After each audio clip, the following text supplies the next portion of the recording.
नमस्कार प्यारे बच्चों। इंडियन नेवी कोस्ट गार्ड की वैकेंसी को लेके बच्चों के अलग अलग डाउट बने हुए हैं। क्या सर 2026 में इंडियन नेवी कोस्ट गार्ड की वैकेंसी आने वाली है? आएंगी तो कब से वैकेंसी आएंगी? एज लिमिट में छूट दी जाएगी क्या?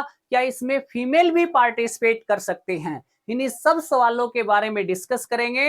कंप्लीट इंफॉर्मेशन आज आपको देने वाला हूं। अगर आप चैनल पे पहली बार विजिट कर रहे हैं, चैनल को लाइक शेयर सब्सक्राइब जरूर कर ले, ताकि भर्तियों से संबंधित सबसे पहले आपको जानकारी मिले। बेटा, इंडियन जो कोस्ट गार्ड की वैकेंसी जो आते हैं, ये डिफेंस मिनिस्टर के अंतर्गत आती है। ये परमानेंट जॉब होती है 100%। अगर आप परमानेंट नौकरी करना चाहते हैं तो नेवी कोस्ट गार्ड की वैकेंसी जरूर ज्वाइन करें। बहुत आसान होता है इसका सिलेक्शन प्रोसेस, बिल्कुल नॉर्मल सिलेक्शन प्रोसेस होता है। बेटा, जो वैकेंसी आई थी लास्ट ईयर, ये वैकेंसी आई थी 11 जून 2025 से 25 जून 2025 के बीच में इसके फॉर्म भरवाए गए थे। अब जो फॉर्म भरवाए जाएंगे, अब की बार ये वैकेंसी लेट है। ऐसा बिल्कुल भी नहीं है कि ये वैकेंसी नहीं आएगी, वैकेंसी आएगी लेकिन थोड़ा लेट है। जून की जगह अब की बार वैकेंसी आने वाली है बेटा, ये जुलाई के अंदर आने वाली है। कब आएगी? जुलाई के अंदर वैकेंसी आएंगी, तो आप लोग इसकी तैयारी में लग जाएं। इसका जो पिछली साल वैकेंसी आई थी, ये 01/2026 टू 02/2026 के बीच में आई थी। अब जो वैकेंसी आएगी ये 02/2027 की आएगी। बेटा, ये हमेशा एक साल एडवांस चलते हैं। क्यों चलते हैं? क्योंकि वैकेंसी उस टाइम की मानी जाती है जिस टाइम पे बच्चों को ज्वाइनिंग किया जाता है या ज्वाइनिंग दी जाती है। ये वैकेंसी रियल में आई तो 2025 में थी, लेकिन इन्होंने फॉर्म में नोटिस क्या किया 01/2026, क्योंकि इनका जो बैच स्टार्ट होगा उसी टाइम पीरियड से बच्चों को ज्वाइनिंग टाइम पीरियड और उन्हीं की नौकरी का प्रोसेस माना जाता है, इसलिए हमेशा एक साल एडवांस आता है। अब जो वैकेंसी आएगी इसमें 02/2027 आएगा। उसके बाद देखोगे बेटा, सबसे पहले क्वालिफिकेशन क्या होनी चाहिए, आपकी एलिजिबिलिटी क्या होनी चाहिए। सबसे पहले अगर आप लोग नाविक जर्नल ड्यूटी का फॉर्म भरना चाहते हैं तो आप 12th पास होने चाहिए मिनिमम, और आपके पास मैथ और फिजिक्स सब्जेक्ट रहा हो। यानी 12th के अंदर अगर आप पीसीएम से पढ़ाई करके आए हो, फिजिक्स केमिस्ट्री मैथ से आपने स्टडी की है, तो आप इसका फॉर्म अप्लाई कर सकते हैं नाविक जर्नल ड्यूटी का। अगर नाविक डोमेस्टिक ब्रांच के अंदर आप जाना चाहते हैं तो सिर्फ और सिर्फ आप 10th क्वालिफाई होने चाहिए। अगर आप 10th क्वालिफाई हैं तो नाविक जर्नल ड्यूटी का फॉर्म अप्लाई कर सकते हैं। ये डोमेस्टिक काम होता है भाई, जितने भी घर पे काम होता है, खाना वगैरह बनाना माँ का काम होता है, घर को संभाल के लेके चलना, सभी मेंबर्स का खाना बनाना, व्यवस्थाएं बनाए रखना। इसी प्रकार से नेवी में भी डोमेस्टिक काम होता है, खाना बनाना, उन कपड़ों वगैरह प्रेस करना, मेंटेन करना नाव को, ये सारा काम जो आता है ये डोमेस्टिक के अंदर आता है, और इसमें आप 10th क्वालिफाई होने चाहिए। यांत्रिक, इसमें बेटा 10th क्वालिफाई होने चाहिए। आपके पास इलेक्ट्रिकल का डिप्लोमा हो, मैकेनिकल का डिप्लोमा हो, इलेक्ट्रॉनिक्स का डिप्लोमा हो, या टेक्निकल किसी डिपार्टमेंट का डिप्लोमा है। अगर आप 10th पास हैं तो इस फॉर्म को अप्लाई करें, जरूर आपका सिलेक्शन होगा। बहुत सारे बच्चों को इसके बारे में नॉलेज नहीं होती है, और कम नॉलेज होने के कारण ये बच्चे मार खा जाते हैं।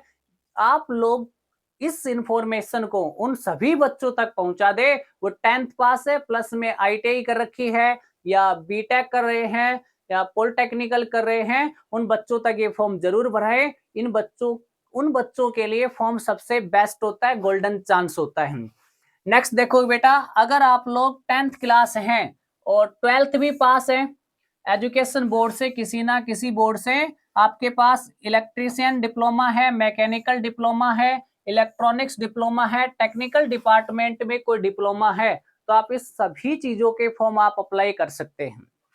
क्लियर? नेक्स्ट थोड़ा सा आगे बढ़ेंगे। एज लिमिट क्या होनी चाहिए, एज का क्राइटेरिया क्या होता है। तो सबसे पहले बेटा, एज लिमिट मिनिमम 18 साल से लेके 22 साल तक एज लिमिट आपकी होनी चाहिए। अगर आपके पास एज लिमिट 18 साल से 22 साल के बीच में अगर आपकी एज लिमिट है तो आप इस फॉर्म को अप्लाई कर सकते हैं। अब कब से कब होने चाहिए? लास्ट ईयर जब फॉर्म निकला था बेटा, उस समय 1 अगस्त 2005 आपकी मिनिमम एज थी, और मैक्सिमम एज थी 1 मार्च 2008। अब जो फॉर्म निकलेगा उसमें आपकी एज लिमिट 1 अगस्त 2005 से लेके 1 अगस्त 2009 के बीच में अगर आपकी डेट ऑफ बर्थ है तो आप इस फॉर्म को अप्लाई कर सकते हैं, नो डाउट, किसी प्रकार का कोई डाउट नहीं है। चाहे यांत्रिका का फॉर्म हो, चाहे वो नाविक का फॉर्म हो, सभी के लिए सब में यही डेट ऑफ बर्थ होने वाली है। 1 अगस्त 2005 से लेके 1 अगस्त 2009 के बीच में आपकी डेट ऑफ है, तो आप इस फॉर्म को भर सकते हैं। नेक्स्ट पॉइंट देखेंगे बेटा, इसमें सिलेक्शन प्रोसेस क्या होता है बेटा। स्टेज 1 जो होता है कंप्यूटर बेस्ड एग्जाम होता है, ऑनलाइन एग्जाम होता है। इसमें किसी प्रकार की कोई भी नेगेटिव मार्किंग नहीं होती है। एग्जाम के क्या क्या आता है तो देखो भाई, सबसे पहले ये देखेंगे स्टेज 1 जो होता है भाई, ये डोमेस्टिक ब्रांच के देखते हैं। डोमेस्टिक ब्रांच में स्टेज फर्स्ट जो होता है, इसमें पासिंग मार्क्स जो होते हैं बेटा 30 नंबर जर्नल के, ईडब्ल्यूएस के, ओबीसी के, एससी एसटी के 27 नंबर पासिंग मार्क्स होने चाहिए। अब थोड़ा सा देखते हैं भाई साहब, इसमें स्टेज फर्स्ट जो होता है 60 नंबर का पेपर होता है भाई। कितने नंबर का एग्जाम होता है? 60 नंबर का पेपर होता है। और इसमें आप देखोगे सब्जेक्ट कौन से, मैथ के 20 क्वेश्चन, साइंस के 10 क्वेश्चन, इंग्लिश के 15 क्वेश्चन, रीजनिंग के 10 क्वेश्चन, जीके के 5 क्वेश्चन, ये सारे क्वेश्चन होते हैं। और पासिंग मार्क्स आप 30 क्वेश्चन होने चाहिए। और एससी एसटी के लिए 27 क्वेश्चन आपके होने चाहिए। ये आपके था पासिंग मार्क्स। टाइम लिमिट तो दी जाती है, वो 45 मिनट दी जाती है। और नंबर ऑफ क्वेश्चन जो होते हैं बेटा 60 क्वेश्चन होते हैं। और मैक्सिमम नंबर भी कितने होते हैं? 60 नंबर होते हैं। उसके बाद देखोगे बेटा स्टेज 2। स्टेज 2 किसका आता है? देखो भाई, सबसे पहले नाविक का देखा, उसके बाद नाविक जीडी। नाविक जीडी जो होता है, इसमें सिलेक्शन प्रोसेस स्टेज 1 और स्टेज 2 दो सिलेक्शन प्रोसेस होते हैं। अब नाविक जीडी का देखते हैं भाई। सिलेक्शन प्रोसेस 2 नाविक जीडी का देखते हैं भाई, यहाँ पे लगाया था मैंने। हाँ, नाविक जीडी में जो होता है बेटा, फर्स्ट पेपर तो यही होगा आपका। सेकंड जो पेपर होता है वो 50 क्वेश्चन का होता है। 30 मिनट का टाइम दिया जाता है। कितने मिनट का? 30 मिनट का टाइम पीरियड दिया जाएगा, जिसमें मैथ के 25 क्वेश्चन, फिजिक्स के 25 क्वेश्चन। इसमें सबसे मेन डिपेंड करती है बेटा कैलकुलेशन। आपकी कैलकुलेशन पास है, फास्ट है, तो आप इसको कर पाओगे। 25 question math, 25 question physics, 50 question के लिए सिर्फ और सिर्फ 30 मिनट का टाइम दिया जा रहा है।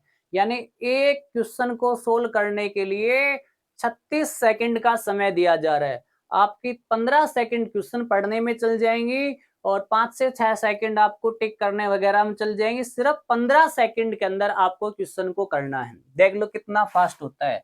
और ये 12th पास के अंदर फिजिक्स और केमिस्ट्री वाले सिलेबस का होता है भाई। सिलेक्शन 3 जो होता है बेटा, ये किसका आता है? तो सिलेक्शन 3 जो आता है फेज 3 में देखते हैं किसका आता है भाई। फेज 3 जो होता है भाई साहब, ये होता है यांत्रिक इलेक्ट्रिकल का। जो इलेक्ट्रिकल डिपार्टमेंट संबंधित होते हैं ना, उनका ये एग्जाम होता है भाई। सिलेक्शन 3 के अंदर मैक्सिमम नंबर 50 क्वेश्चन का होता है। टाइम पीरियड 30 मिनट का रहेगा। टोटल क्वेश्चन बेटा 50 रहेंगे। अब इसमें जो क्वेश्चन आते हैं, इलेक्ट्रिकल इंजीनियरिंग के क्वेश्चन आते हैं 50 क्वेश्चन, इसके अलावा कुछ नहीं आता है। इलेक्ट्रिक इंजीनियरिंग के 50 क्वेश्चन है, यही आपको करने हैं। पास होने के लिए ईडब्ल्यूएस, यूआर और ओबीसी को 20 नंबर, एससी एसटी कैंडिडेट को 17 नंबर पास आउट होने चाहिए। इसके अलावा कुछ नहीं है भाई। उसके बाद आता है सिलेक्शन 4। सिलेक्शन 4 के लिए किसका होता है बेटा? सिलेक्शन 4 के अंदर आएगा स्टेज 4 के अंदर यांत्रिक इलेक्ट्रॉनिक्स। अगर आप इलेक्ट्रॉनिक्स ब्रांच से फॉर्म अप्लाई करोगे तो आपका सिलेबस रहेगा 50 क्वेश्चन रहेंगे भाई। 30 मिनट का टाइम दिया जाएगा। टोटल नंबर ऑफ क्वेश्चन भी 50 रहेंगे। इसमें आएगा इलेक्ट्रॉनिक्स इंजीनियरिंग के 50 क्वेश्चन आएंगे। पास आउट के लिए OBC category, UR category, EWS का 20 क्वेश्चन होने चाहिए। और एससी एसटी के 17 क्वेश्चन आपके पास आउट होने चाहिए। उसके बाद आता है सिलेक्शन फेज 5। सिलेक्शन फेज 5 जो होता है वो कौन सी कैटेगरी के लिए होता है बेटा? यांत्रिक मैकेनिकल के लिए होता है। जिसमें सिलेक्शन 5 के अंदर आता है क्या क्या होगा। सिलेक्शन 5 में 50 क्वेश्चन होंगे। टाइम पीरियड 30 मिनट का होगा। मैकेनिकल इंजीनियरिंग के 50 क्वेश्चन रहेंगे। 20 क्वेश्चन जर्नल, ईडब्ल्यूएस, ओबीसी के पास आउट होंगे। एससी एसटी के लिए 17 क्वेश्चन पास आउट होंगे। ये आपका था सिलेक्शन प्रोसेस। इसमें किसी प्रकार की कोई भी नेगेटिव मार्किंग नहीं होती है। नो नेगेटिव मार्किंग, बेटा इसमें नेगेटिव मार्किंग नहीं होती है, तो आप बिल्कुल भी टेंशन ना लें कि हमारे नेगेटिव मार्किंग में नंबर कट जाएंगे, ये कट जाएंगे। नेगेटिव मार्किंग कुछ नहीं होते, आप फॉर्म अप्लाई करोगे तो आपका सिलेक्शन जरूर आएगा।